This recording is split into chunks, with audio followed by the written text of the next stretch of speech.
창세기 28장 6절에서 9절까지 말씀입니다. 자, 우리 찾으셨으면 저와 여러분이 한 절씩 교독하도록 하겠습니다. 6절 제가 먼저 읽습니다. 에서가 본즉 이삭이 야곱에게 축복하고 그를 밧단 아람으로 보내어 거기서 아내를 맞이하게 하였고 또 그에게 축복하고 명하기를 너는 가나안 사람의 딸들 중에서 아내를 맞이하지 말라 하였고 7절입니다. 또 야곱이 부모의 명을 따라 밧단 아람으로 갔으며 에서가 또 본즉 가나안 사람의 딸들이 그의 아버지 이삭을 기쁘게 하지 못하는지라. 함께 읽습니다. 이 에서가 이스마엘에게 가서 그 본처들 외에 아브라함의 아들 이스마엘의 딸이요 느바요스의 누이인 마할랏을 아내로 맞이하였더라. 아멘. 우리 인간은 이 땅이 전부인 줄 알고 이 땅에 목숨을 걸고 이 땅의 것을 더 얻기 위해서 아둥바둥하며 살아가고 있습니다. 하지만 이 땅의 것은 실체가 아닙니다. 이 땅의 것은 그림자예요. 하나님의 나라가 진짜 실체입니다. 따라서 우리가 진짜인 줄 알고 이 땅에 목숨 걸었다가 하나님의 나라가 임하면 그림자였던 이 땅의 것은 다 날아간다는 거, 없어진다는 거, 사라진다는 것을 우리가 기억해야 되겠습니다. 우리는 지난 2주간 왜 야곱인가? 라는 주제로 묵상을 했습니다. 오늘은 그 후속편으로 그럼 왜 에서는 아닌지 묵상해 보도록 하겠습니다. 자, 오늘 설교를 여러분이 잘 들으시면 왜 하나님은 야비하고 거지투성이의 삶을 살았던 야곱은 끝까지 사랑하시고 오히려 남자답고 씩씩하고 효심마저 있어 보이는 에서는 끝까지 유기시켜 버리셨는지를 이해하게 될 것입니다. 결론부터 말씀을 드리면 진짜 실체가 아닌 그림자에 불과한 이 땅의 행위로는 절대로 인간을 선하게 할 수 없고 또 인간을 악하게도 할 수 없습니다. 다른 말로 표현하자면 하나님께서 선택하신 사람들은 이 세상에서 야곱과 같은 치사한 삶을 살면서도 하나님의 백성으로 카운트가 되는 것이고요. 하나님의 선택에서 제외된 사람들은 아무리 선한 일을 해도 그게 하나님 앞에서 선으로 카운트가 안 된다고 하는 사실입니다. 자, 이게 사실 굉장히 거부감을 가질 수 있는 내용이기 때문에 제가 참 조심스럽습니다. 하지만 여러분, 우리가 이 땅에 배운 지식으로 하나님의 말씀을 재단하면 안 되고요. 천지를 만드시고 통치자 되시는 절대 주권자 되신 하나님께서 인생에 대해서 뭐라고 말씀을 하시는가? 이 말씀을 근거로 우리가 이해를 하셔야 돼요. 오늘 이 말씀, 지난 2주 오늘 이 말씀에서 여러분이 신앙생활하면서 혹시 신학을 접하셨던 분들은 아마 조금 들을 기회가 있으셨을 수도 있는데 알미니안주의와 켈빈주의, 우리가 믿는 켈빈주의, 개혁주의가 갈라지고 있습니다. 자, 지금부터 한번 출발해 보겠습니다. 하나님의 백성들은 누구냐? 하나님의 선택을 받은 새로운 인류예요. 그들은 죄된 육신의 몸을 입고 잠시 이 세상에 내려와서 죄가 주는 험악함, 죄가 주는 추악함, 죄가 주는 더러움과 어두움을 경험합니다. 똑같이 경험합니다. 하지만 그 여정을 통해서 본향을 진정으로 기대하는, 그리고 그 본향을 소망하며 사모하는 자로 살아가게 됩니다. 따라서 우리는 이 껍데기에 불과한 옛사람을 벗어버리는 자기 부인의 삶을 열심히 살아냄으로써 내 안에 실체로 존재하시는 예수님을 밖으로 드러내는 삶을 살게 되는 것이죠. 자, 그럼 믿지 않는 다른 사람들은 모두 지옥에 가기 위해서 태어난 것이냐? 그들은 이 땅에서 아무리 열심히 선한 일을 해도 결국 지옥에 가는가? 자, 이런 질문을 우리가 하게 되겠죠. 자, 여러분이 아는 대답은 무엇입니까? 여러분, 성경은 이 질문에 대해서 그렇다, 이렇게 이야기를 하십니다. 좀 더 정확하게 표현하자면, 불신자들은 지옥에 가기 위해서 태어나는 것이 아니라 자신의 죄로 인하여 지옥에 가게 되는 것입니다. 무슨 말인가 하면, 그들이 아무 잘못이 없어요. 그들이 아무 잘못한 일이 없는데 하나님께서 그들에게 억지로 죄인의 역할을 맡겼기 때문에 자기 의지와 상관없이 죄를 짓다가 사형 목적이 끝나면 너는 죄인의 역할을 했으니까 지옥에 가. 이렇게 보내지는 것이 아니라는 것입니다. 만약 그렇다면 정말 억울한 일이죠. 그렇지가 않습니다. 우리가 지난주에 살펴본 것처럼 하나님과 관계없는 어떤 피조물도 먼지와 같고 티끌과 같습니다. 그렇다고 하나님께서 죄를 지을 자를 일부러 만들어서 필요에 따라 써먹고서는 땔감 버리듯이 지옥에 보내는 것이 아니라는 것입니다. 여러분이 기억해야 될 것은 뭐냐면요, 인간이 악을 행하는 것은 하나님과 아무런 상관이 없습니다. 다시 말씀드립니다. 인간이 악을 행하는 것은 하나님과 아무런 상관이 없습니다. 몇 구절 말씀을 읽어보겠습니다. 야고보서 1장 13절, 14절. 우리 공동 번역으로 제가 준비를 해 두었는데요. 제가 한번 읽어보겠습니다. 유혹을 당할 때 아무도 하나님께서 나를 유혹하신다는 말을 해서는 안 됩니다. 하나님께서는 악의 유혹을 받으실 분도 아니시지만 악을 행하도록 사람을 유혹하실 분도 아니십니다. 사실은 사람이 자기 욕심에 끌려서 유혹을 당하고 함정에 빠지게 되는 것입니다. 여러분, 그렇죠? 사람이 죄를 짓고 악을 행하는 것은 하나님이 시켜서 하는 것이 아니에요. 하나님이 어떤 사람에게 죄를 막 짓도록 강요하지 않습니다. 악을 행하도록 푸시하지 않습니다. 본인은 죄를 짓고 싶지 않고 악을 행하고 싶지 않은데 하나님이 억지로 악을 행하게 하고 죄를 짓게 하는 것이 아니에요. 다 자기 욕심에 이끌려 죄를 짓고 악을 행하는 것입니다. 전도서 9장 3절 말씀 공동 번역으로 제가 또 한번 읽어보겠습니다. 모든 사람이 같은 운명을 당하는데 하늘 아래서 벌어지는 일 중에서 잘못되지 않은 것이 무엇이 있겠는가? 그러므로 사람들의 마음은 악으로 차고 넘쳐 얼빠진 생각을 하며 살다가 죽을 수밖에 없다. 설명하지 않겠습니다. 읽으시면 아마 이해가 될 것 같습니다. 잠언 19장 3절도 제가 공동 번역으로 한번 읽어드립니다. 사람은 자기가 어리석어 이를 망치고는 마음으로 여호와를 원망한다. 결국은 인간이 스스로 자기가 잘못하는 거예요. 자기가 악을 행하는 것입니다. 그리고 하나님을 원망하는 거예요. 여러분에게 짚고 넘어갈 것이 있습니다. 여러분께서 이 개념을 잘 잡으셔야 돼요. 이 개념. 선과 악이 무엇입니까? 여러분이 알고 있는 선과 악의 개념이 있죠? 학교에서 배운 선과 악의 개념이 있습니다. 그런데 성경이 말하는 선과 악의 개념은 우리가 세상에서 배운 우리가 알고 있는 우리가 믿고 있는 선과 악의 개념과 다릅니다. 선과 악, 성경이 말하는 선과 악의 개념은 유교식으로 또 윤리적으로나 도덕적으로 사회 법적인 개념으로 이해를 하시면 안 돼요. 그 성경이 말하는 선과 악의 개념이 아닙니다. 성경이 말하는 선과 악은 무엇인가 하면요. 선은 무엇이냐 하면 하나님을 알고 하나님의 뜻에 순종하는 것. 여러분, 그게 선이에요. 하나님을 알고 하나님의 뜻에 순종하는 것. 하나님의 뜻대로 살아가는 것, 뜻에 순종하는 것. 이게 성경이 말하는 선입니다. 그럼 악은 무엇일까요? 하나님을 알지 못하는 자체가 악이에요. 그리고 하나님의 뜻에 어긋나는 생각, 그리고 행위를 성경은 악이라고, 죄라고 이야기를 하고 있습니다.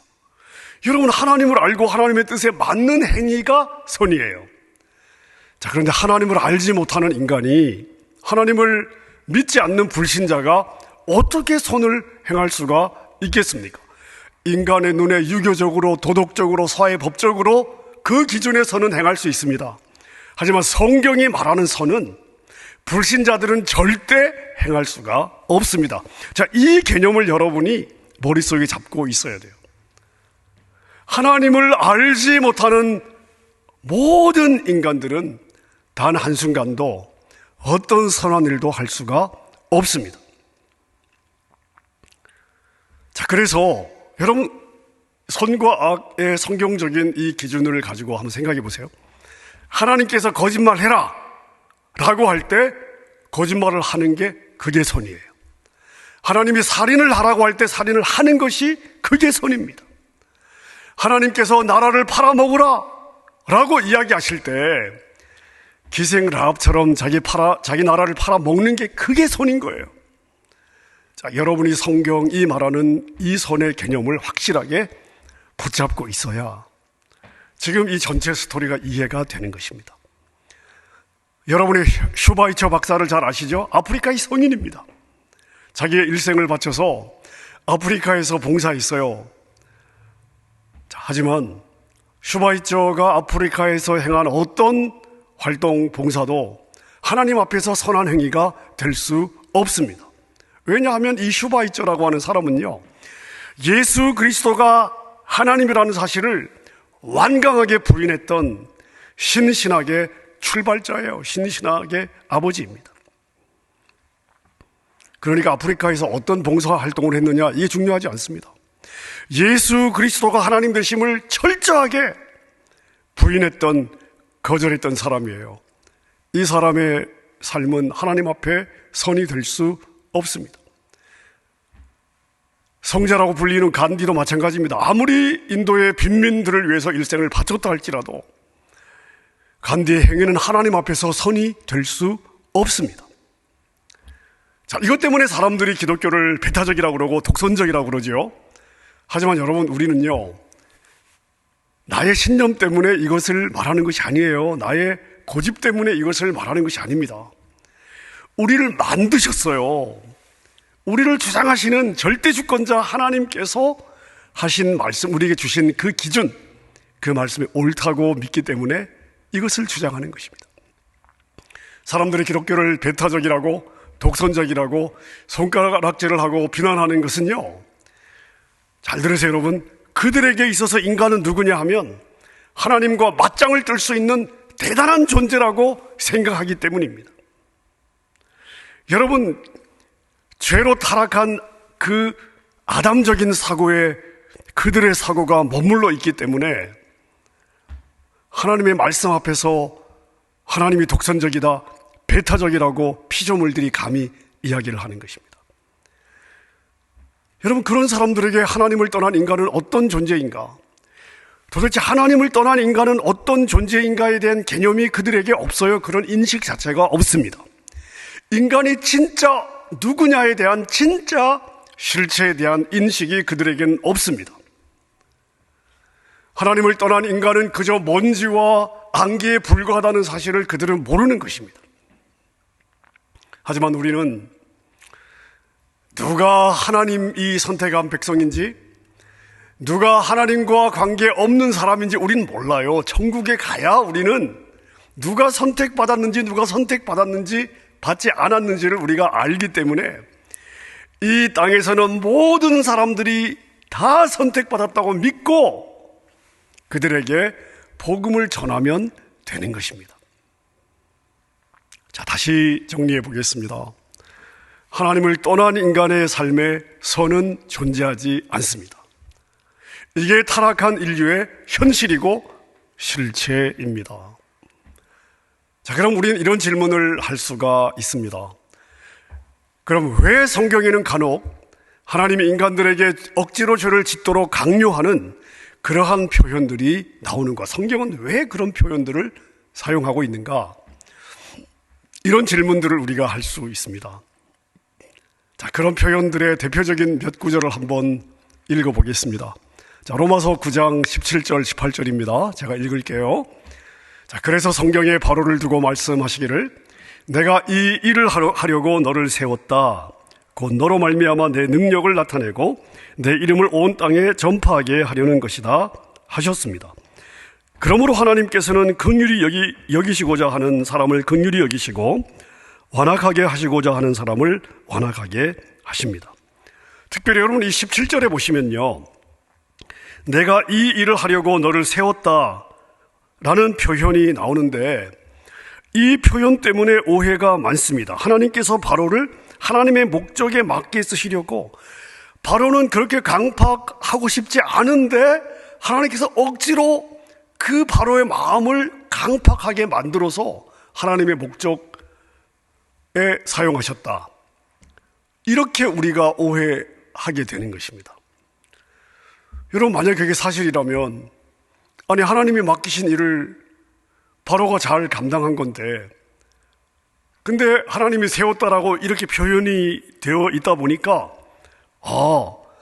바로는 그렇게 이용만 당하다가 죽어버렸구나, 이런 느낌을 우리가 받을 수가 있는 것입니다. 자, 그리고 헬라 원어를 보면 세우다라고 하는 단어는요, 허용하다라는 의미를 가지고 있습니다. 허용하다. 그러니까 우리는 이 세웠다라는 단어를 가지고 오해하게 되는데, 사실은 정확하게 번역하면 허용하다라는 의미를 가지고 있기 때문에요, 우리가 이 전체 구절을 우리가 번역을 좀 다시 해보면, 하나님께서 바로를 자신의 목적을 위해서 창조했다는 말이 아니에요. 창조의 개념이 아닙니다. 이미 불신자로 존재하던 바로, 자기의 욕심을 따라 악을 행하던 바로를 제거하지 않고 그 자리에 있도록 허용했다는 거예요. 그리고 그 악을 하나님께서 원래 악한 바로의 그 욕심, 악한 욕심을 하나님께서 허용했다는 거예요. 그냥 내버려 뒀다는 것입니다. 자, 그렇다면 18절에 강팍하게 하셨다라는 말은 어떻게 이해해야 되겠습니까? 여기서 강팍하다라고 하는 단어는 완고하다라는 그러한 의미인데요, 그러니까 하나님께서 바로를 완고하게 하셨다는 그러한 의미가 되는 거죠. 여러분, 이 구절도 마찬가지죠. 그렇다면 하나님께서 애초에 바로에게 악한 어떤 역할을 맡기기 위해 창조한 것이 아니죠. 바로의 마음을 완고하게 하셔서 일부러 죄를 짓도록 만든 것이 사실이 아니라는 것입니다. 출애굽기 4장에 보면 정말 그런 것처럼 보이죠. 출애굽기 4장 21절 제가 한번 읽어보겠습니다. 여호와께서 모세에게 이르시되 내가 애굽으로 돌아가거든 내가 내 손에 준 이적을 바로 앞에서 다 행하라. 그러나 내가 그의 마음을 완악하게 한즉 그가 백성을 보내주지 아니할 것이다. 여기 보면 하나님께서 바로의 마음을 완고하게 하셨다, 이렇게 성경이 말씀을 하고 있습니다. 자, 비슷한 구절 하나 더 보겠습니다. 출애굽기 9장 12절 제가 읽어볼게요. 여호와께서 바로의 마음을 완악하게 하셨으므로 그들의 말을 듣지 아니하였으니 여호와께서 모세에게 말씀하심과 같더라. 자, 여기도 분명하게 하나님께서 바로의 마음을 완고하게 만드셨다고 적고 있습니다. 자, 그래서 우리가 그런 이제 인상을 받는 거죠. 바로는 원래 부드러운 사람인데 하나님이 마음을 완고하게 해가지고 저렇게 하나님을 대적하도록 만든 거 아니냐. 근데 바로에게 무슨 죄가 있냐, 무슨 잘못이 있냐. 자, 근데 여러분, 출애굽기 8장으로 가면 성경의 표현이 조금 달라지는 것을 볼 수 있습니다. 자, 출애굽기 8장 31절과 32절입니다. 여호와께서 모세의 말대로 하시니 그 파리 떼가 바로와 그의 신하와 그의 백성에게서 떠나니 하나도 남지 아니하였더라. 그러나 바로가 이때에도 그의 마음을 완강하게 하여 그 백성을 보내지 아니하였더라. 자, 여러분, 이 출애굽기 8장의 말씀을 보세요. 바로의 마음을 완고하게 한 것이 누구죠? 하나님이에요? 아니면 바로 자신입니까? 바로 자신입니다. 바로가 스스로 자기의 마음을 완고하게 했다고 기록하고 있습니다. 자, 성경이 이렇게 똑같은 사람 바로의 마음을 두고 다르게 해석을 하고 있습니다. 자, 창세기의 요셉 이야기도 같은 질문을 우리가 가질 수 있는데요. 자, 여러분이 아는 요셉 스토리에서 누가 요셉을 애굽으로 팔아넘겼습니까? 누가 팔아넘겼어요? 형들이 팔아넘겼죠. 자, 형들은 이거 핑계할 수 없습니다. 자기들이 분명히 팔아넘긴 겁니다. 자, 근데 성경 다른 것을 보면 요셉을 판 것은 누구다? 하나님이 요셉을 파셨다고 기록을 하고 있습니다. 자, 창세기 45장 7, 8절을 제가 한번 읽어보겠습니다. 하나님이 큰 구원으로 당신들의 생명을 보존하고 당신들의 후손을 세상에 두시려고 나를 당신들보다 먼저 보내셨나니. 8절 보세요. 나를 이리로 보내니는 당신들이 아니요 하나님이시라. 하나님이 나를 바로에게 아버지로 삼으시고 그 온 집의 주로 삼으시며 애굽 온 땅의 통치자로 삼으셨나이다. 자, 우리가 아는, 그리고 실제 땅에서는 형들이 한 거예요. 근데 하나님께서 그 일을 하셨다. 양쪽 사이드를 우리가 다 볼 수가 있는 거죠. 자, 이번에 신약으로 한번 가보겠습니다. 요한복음 12장 39절 40절 제가 한번 읽어보겠습니다. 자, 그들이 능히 믿지 못한 것은 이 때문이니, 자, 이스라엘 백성들이 믿지 못한 이유가 뭐냐? 곧 이사야가 다시 일렀으되 그들의 눈을 멀게 하시고 그들의 마음을 완고하게 하셨으니 이는 그들로 하여금 눈으로 보고 마음으로 깨닫고 돌이켜 내게 고침을 받지 못하게 하려 함이라 하였음이더라. 자, 사람들이 예수님이 행하신 표적을 보거나 복음을 듣고도 믿지 못하는 이유가 뭐냐? 하나님께서 저들의 눈을 멀게 하시고 저들의 마음을 완고하게 하셔서 믿지 못하게 하셔서 그런 것이라고 이야기를 하고 있습니다. 그렇게 지금 기록을 하고 있죠. 아니, 그렇다면 사람들이 이해를 못하게 해놓고 복음을 들어도 못 알아먹도록 그렇게 만들어 놓고 나중엔 안 믿었다고 지옥 보내는 게 이게 말이 됩니까? 자, 이런 질문을 우리가 할 수가 있습니다. 자, 로마서에도 같은 내용의 진술이 들어있는데, 자, 로마서 11장 8절 말씀 제가 한번 읽어보겠습니다. 하나님이 오늘까지 그들에게 혼미한 심령과 보지 못할 눈과 듣지 못할 귀를 주셨다 함과 같으니라. 비슷한 톤으로 또 말씀하시죠. 자, 설상가상으로 우리가 유다서를 보게 되면요, 불신자들은 이미 심판을 받기로 오래전에 기록된 자들이다라고 말씀을 하고 있습니다. 자, 유다서 1장 4절입니다. 제가 읽겠습니다. 그들은 옛적부터 이 판결을 받기로 미리 기록된 자니 경건하지 아니하여 우리 하나님의 은혜를 도리어 방탕한 것으로 바꾸고 홀로 하나이신 주제 곧 우리 주 예수 그리스도를 부인하는 자니라. 자, 예수님을 부인하는 자들은 이미 그렇게 심판받기로 정해 놓으셨다고 하시는데, 아니, 그렇게 미리 정해놓고 안 믿는다고 지옥 보내는 게 과연 말이 되겠습니까? 자, 여러분, 지금부터 여러분 잘 들으셔야 됩니다. 여러분, 인간을 만물의 영장이라고 이야기를 하죠.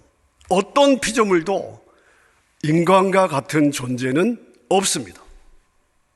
다시 말씀드리면 이 땅에 살아있는 모든 생명체를 우리 하나님이 다 만드셨는데요, 인간과 같은 이런 수준의 생명체를 하나님이 만들지 않으셨습니다. 즉, 하나님께서 창조하신 피조물들 중에서 도덕적 감각을 가진 피조물은, 또 이렇게 생각할 수 있는 피조물은, 무엇을 생각하고 선택할 수 있는 능력과 자유의지를 가진 피조물은 천사와 사람밖에 없습니다. 여러분, 인간이 얼마나 뛰어난 존재로 창조되었는가 하면 피조물인 주제의 창조주 하나님과 능력을 겨뤄보고 싶어 할 정도로 뛰어난 존재로 만들어졌습니다.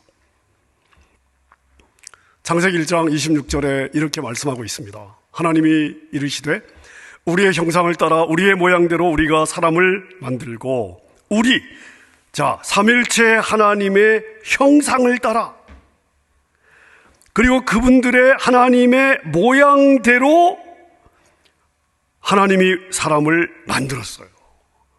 하나님과 같은 속성을 가진 존재로 우리가 창조가 된 겁니다. 다시 말씀드리면 거의 모든 면에서 하나님과 같은 레벨로, 같은 급으로 우리가 창조가 되었습니다. 자, 그럼 여러분, 하나님은 우리를 왜 이런 존재로 만드셨을까요? 왜? 하나님은 왜 우리를 이런 탁월한 존재로 만드셨을까요?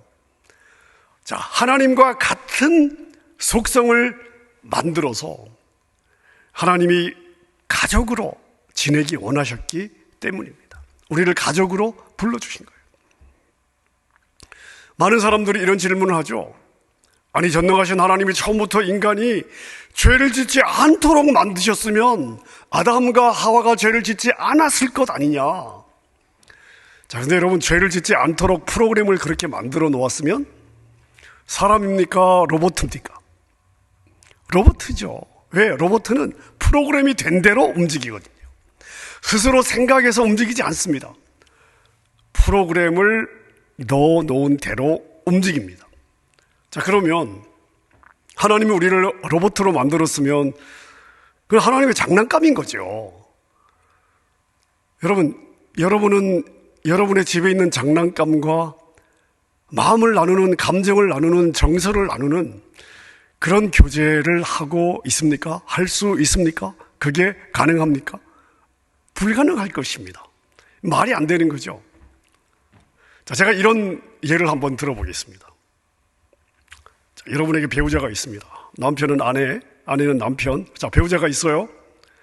자, 근데 여러분의 배우자가요, 배우자로서 해야 될 일들을 너무 잘해요. 잘합니다. 예를 들어서 아내의 경우에 뭐 밥하는 거, 빨래하는 거, 뭐 집안 청소하는 거, 뭐 너무 잘해요. 성실하게 변함없이 한결같이 너무 잘합니다. 남편이 뭘 시키면요, 그 시키는 일도 너무 잘해요. 자, 그런데 그 배우자가 여러분에게 마음은 전혀 없습니다. 모든 일을 다 해요. 마음은 없어요. 마음을 주지 않습니다. 자, 만약 그렇다고 생각해 보십시오. 여러분, 그런 관계로 평생을 살아갈 수 있겠습니까? 여러분, 그렇게 평생을 살아가느니 오히려 그냥 매일매일 치고받고 싸우고 사는 것이 훨씬 더 나을 수도 있을 것입니다. 적어도 친구와 자녀와 가족이라고 한다면 자유로운 인격과 이성과 성품을 가지고, 자유의지를 가지고 자발적인 사랑과 섬김이 가능해야 될 것입니다. 그래야 여러분 친구의 우정도 가능한 것이고, 이 가족의 이 친밀함, 끈끈함, 이 가족의 사랑도 가능하지 않겠습니까? 하나님이 우리 인간을 그런 탁월한 존재로 만드셨어요. 하나님은 인간을 죄인으로 만들지 않았습니다. 악인으로 창조하지 않았어요. 피조물 중에 가장 탁월한 존재로 창조하셨습니다. 자, 근데 아담과 하와를 보세요. 첫 인간 아담과 하와를 보십시오. 하나님이 그들에게 선악과를 따먹어서 죄 지으라고 한 적이 있습니까? 하나님이 아담과 하와에게 선악과 따먹어 죄 지어, 그래야 내 플랜대로 되는 거야, 그렇게 하셨습니까? 하나님이 아담과 하와에게 죄를 지으라고 하셨어요? 아니죠. 그들의 욕심을 따라 그들이 선택해서 선악과를 따먹었어요. 그 결과 자기들의 죄악, 자기들의 선택, 자기들의 죄악의 결과로 죄인이 된 것입니다. 여러분, 인간은요, 누가 시켜서 죄를 짓는 게 아니에요. 누가 푸시해서 강요해서 죄를 짓는 것이 아닙니다. 나는 죄 짓기 지는데 하나님이 자신의 목적을 위해서 억지로 나로 죄 짓게 만드는 것이 아니에요. 인간은 자발적으로 죄를 짓고 악에 빠집니다. 뿐만 아니라 스스로 자아도취에 빠져가지고 세상의 왕이 되고 싶어 하는 것입니다. 그러니까 인간은 죄를 안 짓고 싶은데 하나님께서 자기의 목적을 위해서 죄를 짓도록 강요하셨는가? 그래 놓고 죄 지었다고 심판하시는가? 여러분, 그게 아닌 것입니다. 하나님은 그저 인간들이 자신의 욕심을 따라 죄를 지으며 살아갈 때에 필요한 경우에 조금 강화시켜서 자신의 계획과 목적에 사용하시는 것뿐입니다. 그러니까 전혀 죄 지을 마음이 없었는데 하나님이 그 마음에 죄를 짓도록 불어넣어서 하나님의 목적에 쓰시는 것이 아니에요. 그가 죄인으로서 악을 밥 먹듯이 행하고 있을 때에 밥 먹듯이 행하는 그 악을 하나님의 계획에 맞게 사용하실 뿐인 것입니다. 여러분, 원래 죄인이에요. 악을 늘 행하고 있습니다. 그걸 조금 더 강화시켰다고 해서 하나님이 죄를 창조하시고 죄를 조성하셨다고 우리가 말하지 않습니다. 하나님은 그냥 그 악한 것을 허용하시고 사용하실 뿐인 것입니다.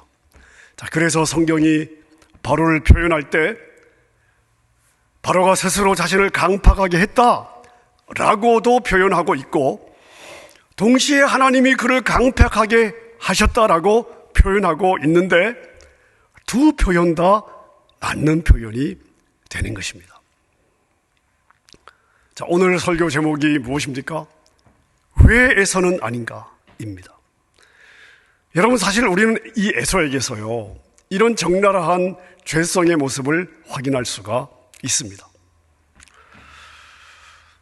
자, 아버지 이삭과 어머니 리브가는요, 이삭과 리브가는 자기의 두 아들 에서와 야곱이 가나안 여자들과 결혼하는 것을 원하지 않았습니다. 좋아하지 않았습니다.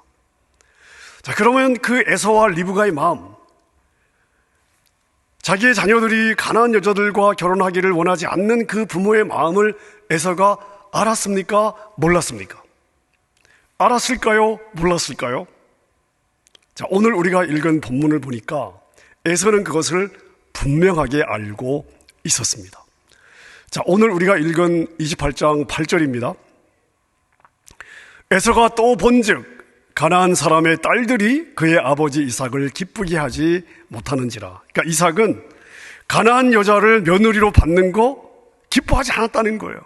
원하지 않았다는 것입니다. 좋게 보지 않았다는 것입니다. 자, 그러니까 에서는 아버지가 무엇을 원하는지를 알았어요? 몰랐어요? 분명히 알고 있었습니다. 자, 그런데 이것을 알면서도 에서가 무엇을 선택하고 있습니까? 9절을 한번 보십시다. 이에 에서가 이스마엘에게 가서 그 본처들 외에 아브라함의 아들 이스마엘의 딸이요 느바요의 누이인 마할랏을 아내로 맞이하였더라. 여러분, 8절과 9절의 연결을 잘 보십시오. 자, 아버지가 가나안의 딸들을 좋아하지 않는 것을 알고 8절이에요. 9절이 어떻게 시작하고 있습니까? 이에 에서가 가서 가나안 여자를 아내로 맞이하였더라. 이렇게 성경은 적고 있습니다. 여러분, 8절에서 9절로 이어지면서 이에, 자, 이것은 무슨 의미로 쓰여지고 있을까요? 아버지가 기뻐하지 않는 것을 알고 그것을 일부러 선택했다는 말입니다. 자, 여러분 한번 생각해 보십시오. 만약 아무런 일이 없이 에서가 장자로 선택되었다면 어떤 일이 벌어졌을까요? 에서는 가나안 여자랑 결혼했을 것입니다. 자, 그럼 하나님의 구속자는 거기까지죠. 하나님은 가나안을 심판하셔야 되는데, 가나안 여자들과 절대 결혼하지 말라고 하셨는데, 에서는 아버지가 가나안 여자를 며느리로 삼는 거 좋아하지 않는 걸 알고 이에 가서 가나안 여자를 아내로 데리고 옵니다. 자, 그러니까 결국은 누구의 책임이에요? 누구에게 책임이 있습니까? 하나님께서 에서에게 그런 마음을 불어넣어 주신 겁니까? 아니죠. 이건 전적으로 에서의 선택이었습니다. 다시 말씀을 드리면, 멸망당하는 자들은요, 하나님이 그들에게 죄를 안 짓고 싶은데 죄를 짓게 해서, 그리고 죄를 짓게 해놓고서는 멸망시키는 것이 아닙니다. 자, 멸망당하는, 여러분 잘 들으세요. 멸망당하는 자들의 마음은요, 멸망당할 마음을 가지고 있습니다. 다시 말씀드립니다. 멸망당하는 자들의 마음은요, 멸망당할 마음을 가지고 있습니다. 자, 멸망당하는 사람의 악함에 대해서 하나님에게 책임을 물어서는 안 되는 것이죠. 여러분, 누가 죄인입니까? 모든 인간이 죄인입니다. 죄 가운데 태어나서 자기의 죄성에 이끌려 살다가 자기의 죄로 인해 멸망당하는 것이 죄인입니다.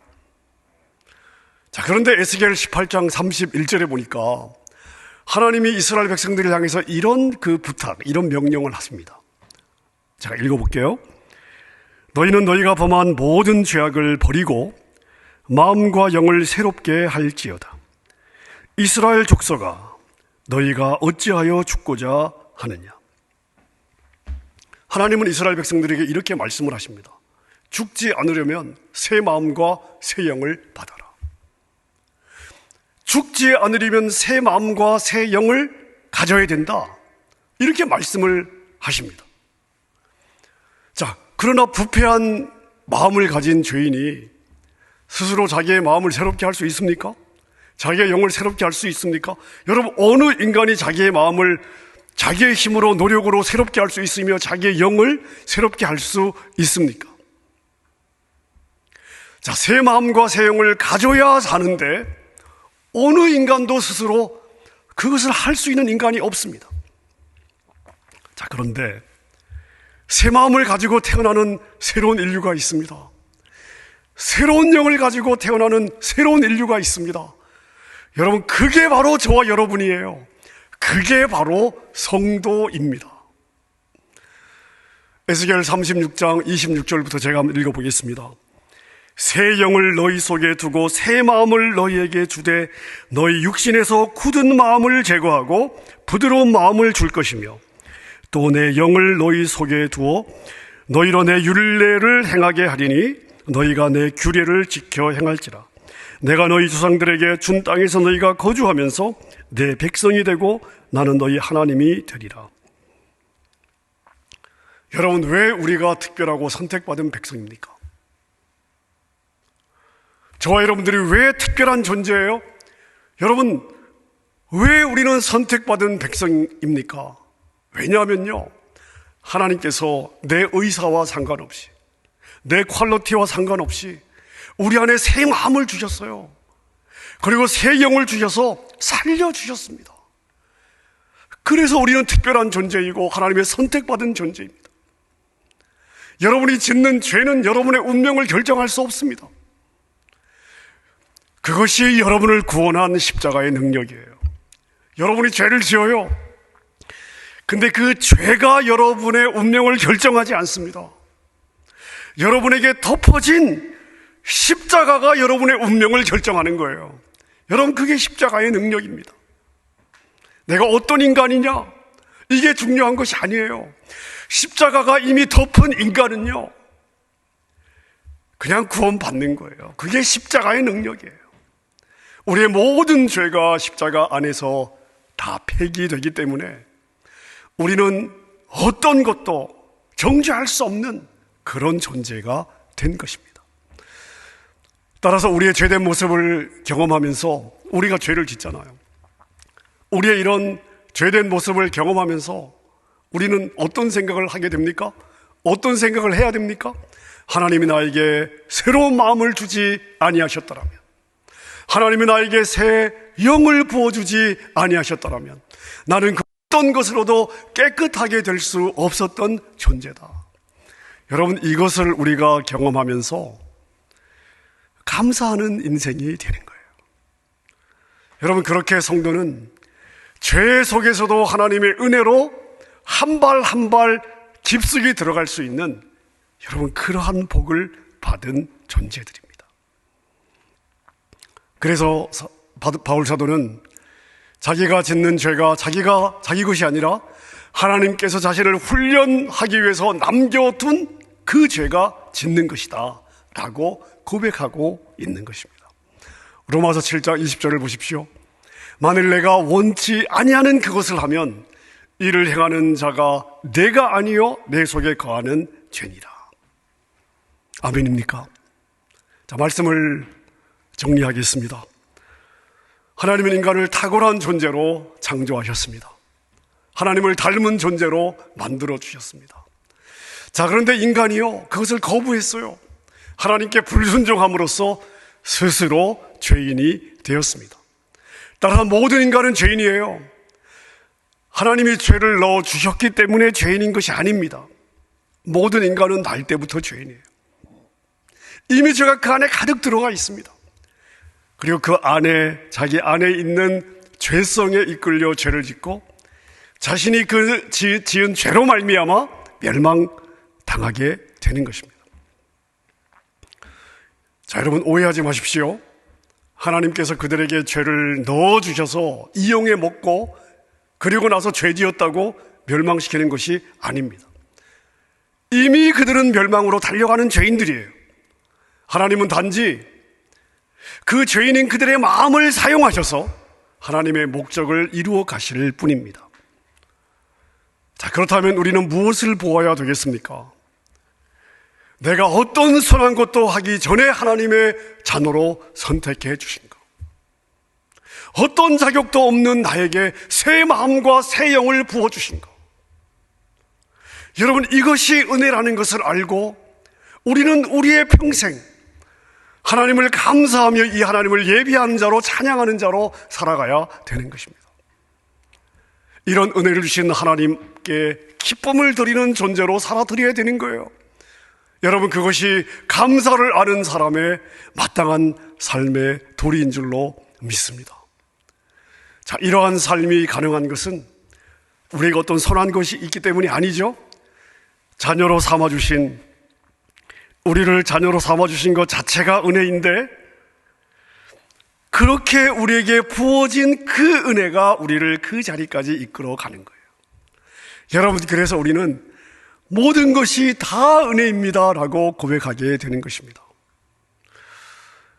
사랑하는 여러분, 여러분이 받은 은혜는 절대 가벼운 은혜가 아닙니다. 여러분 받은 이 은혜를 절대 가볍게 여기지 마시고 이 땅뿐만 아니라 영원한 내세에서도 영원히 살도록 불러주신 하나님을 찬양하며 하나님을 기쁘시게 하는 그러한 남은 삶을 살아가시는 여러분이 다 되시기를 우리 주님의 이름으로 축원합니다.